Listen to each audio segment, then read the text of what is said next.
Okay, it's Christmas time, 1979. I'm 6 years old. Dad's packing up the Valiant to drive from Perth to Sydney. And he gave me a 35mm Hanimex camera, and he said, you can shoot out the back of your car, and you could shoot the photos while we're going, and he'll develop the slides. I was a little bit short to see out the window, but I did shoot some photos, which I can show you from 1979.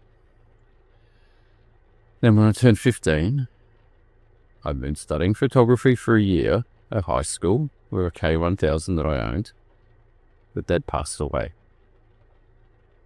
So Mum packed me up, sent me to Holland, and tried to get me to be sold to a middle-aged man who was a photographer in Holland. In the meantime, Mum sold everything, the house, all the personal belongings, everything of value, and then she was gone. And that's when photography became my soul, because I knew I could trust my K1000.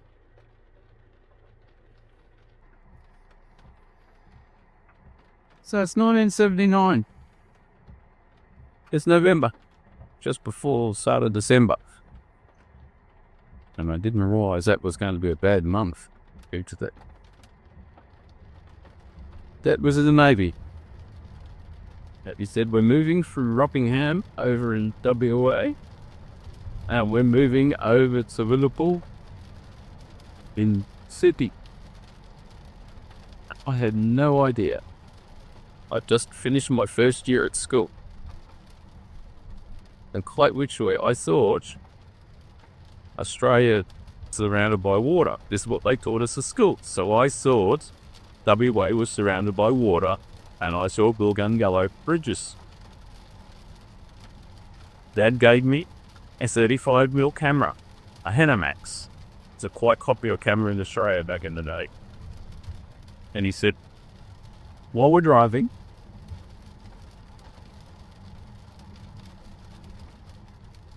you can actually take the camera and you can use your imagination.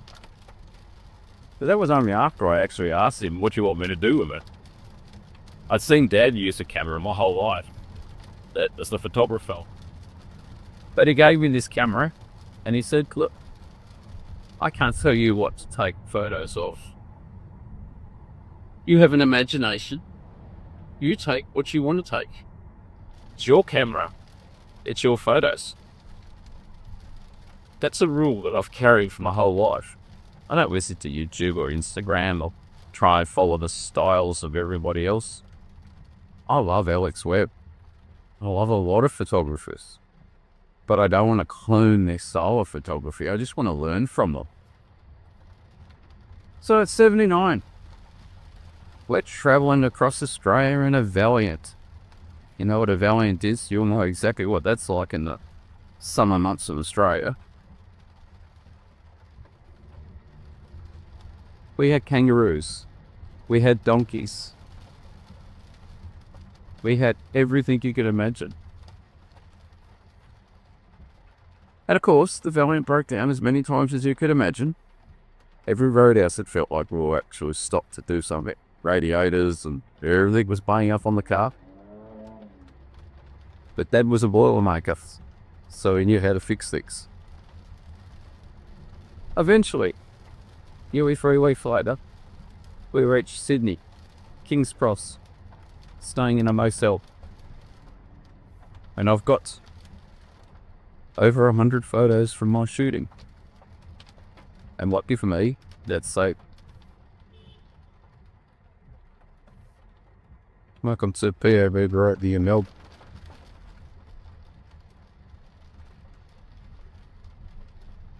So 79 was my first road trip.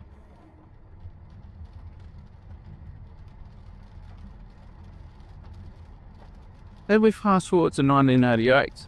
I've started year 10 at high school. I've got this brand spanking new K1000. That's an upgrade in that from a Hanimex. This is a real SLR. School's got a photography class that I do literally 3 times a week. Dad's all passionate. This is February 1988. Then comes April. Dad's just celebrated his 45th birthday. I have my birthday at the same time. I've just turned 15. He went to the birthday settle bow. A week later, we're sitting outside a hospital in Netbells. And he breaks the news to us that he got cancer. That's a word that at age 15 I'd never heard of before. Was alien to me. And I was naive to it. He said, don't worry, it's under control. Take care of it. I'll be right. Dad had never broken a promise that he followed.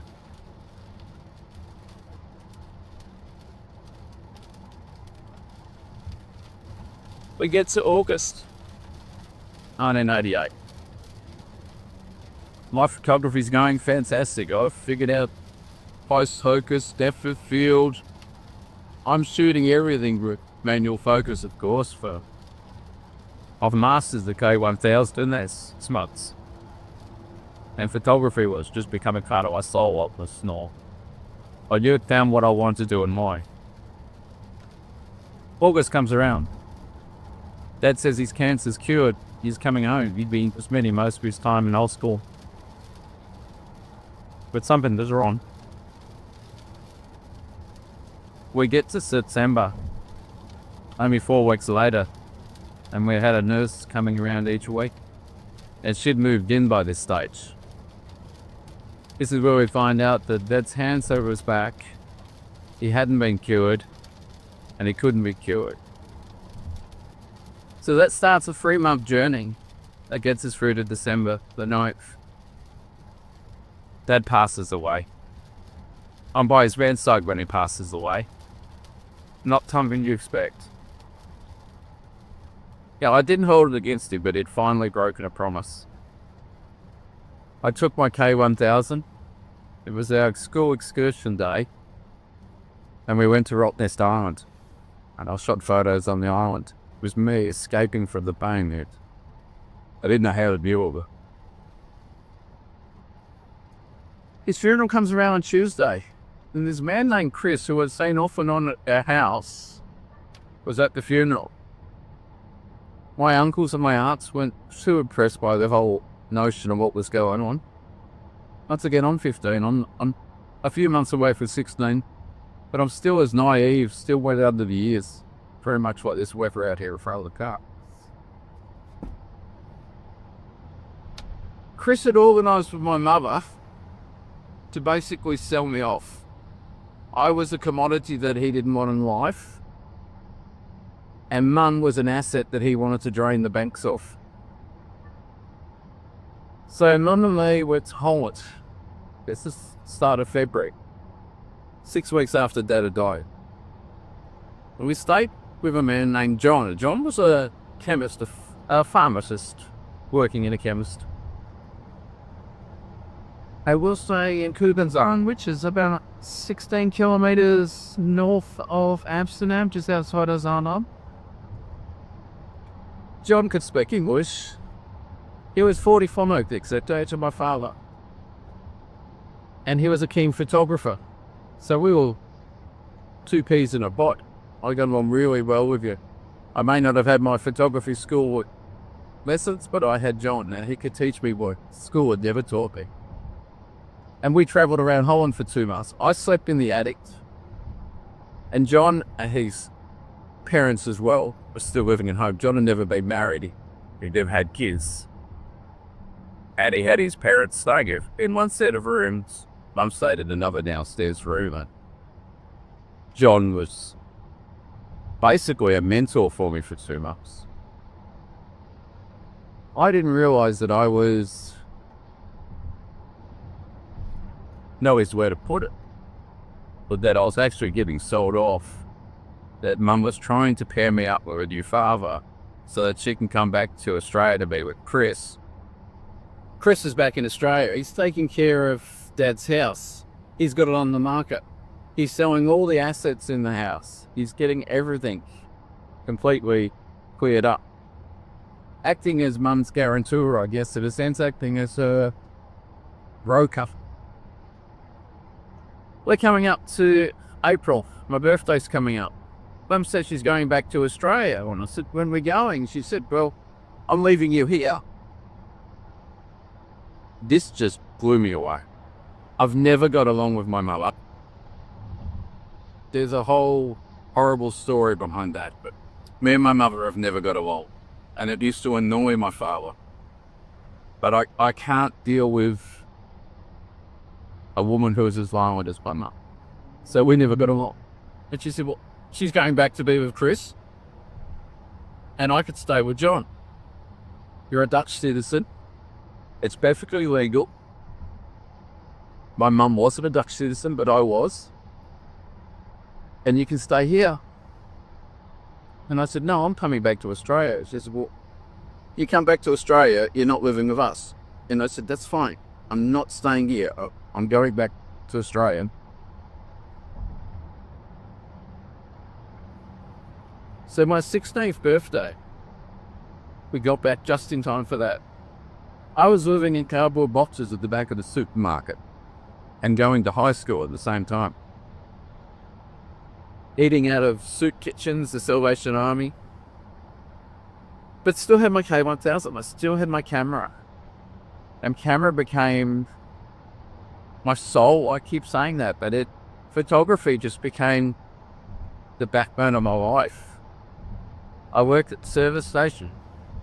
I was getting a Defence Force pension as a child of a deceased person under DFRDB, Defence Force Retirement Death Fund. I could get a small pension until I turned 18. So I had a small pension, $100 a fortnight. We're talking 1989, if it wasn't exactly peanuts. But I had the money to live. I actually lived on what was called chicken treat. A $4 chicken meal a night and a can of Coke. The rest of my money was dedicated to getting film developed, which, fortunately enough, my photography teacher at high school was more than happy to help me out with. He knew my situation. He let me use the darkroom at school to develop my own photos, nurtured me as a photographer. And that's how I started this journey that I'm still doing at 53. Mum left. She said she was going forever.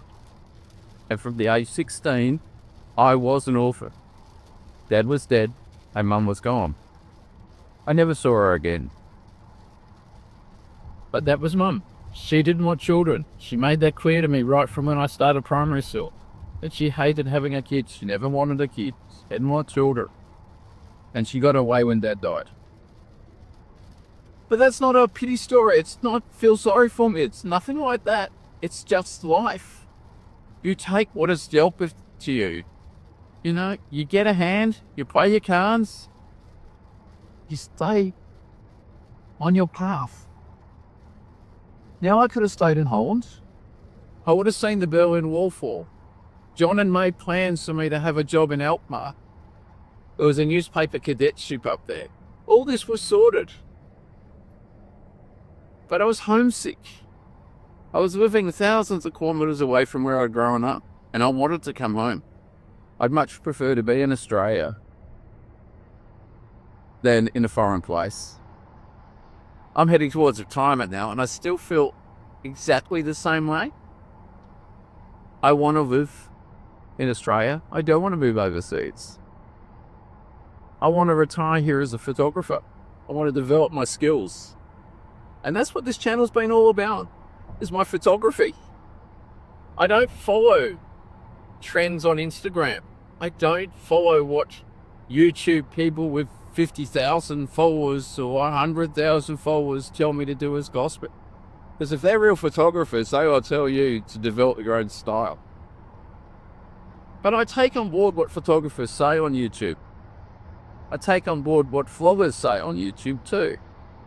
We all are artists before we're photographers. We all have a style that we develop. Now I developed that style sleeping in cardboard boxes. That didn't develop me as a street photographer by any stretch of the imagination, but it taught me how to survive. It taught me that photography is a tough world.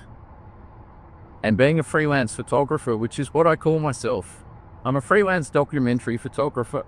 I've had paid jobs, I've done weddings, I've done funerals, I've got articles published in newspapers, I've got articles published in magazines, both nationwide and international magazines. But that's just things I've done since 1989. I've had articles published in the 90s, I've had articles published in the last 2 years. I don't chase fame or notoriety. I just experiment with my style. I'm shooting mostly old cameras because I don't enjoy that Leica crowd. When I had the K1000, all the photographers would tell me, get a Nikon, get a Nikon, get a Nikon. If you want to be a documentary photographer, if you want to go out there and shoot Afghanistan, or you want to go out there and shoot Berlin, you've got to have a Nikon. I had a K1000, and that really suited me. It was simple, and it worked for me. Okay, people, I've talked enough. I want you to all stay safe. I want you to all have fun. Develop your own style. And if you want to hear more about photography, you're on the right channel.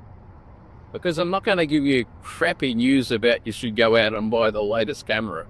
I'm just going to show you how I shoot photos and why I shoot photos. So have fun. And ciao, people.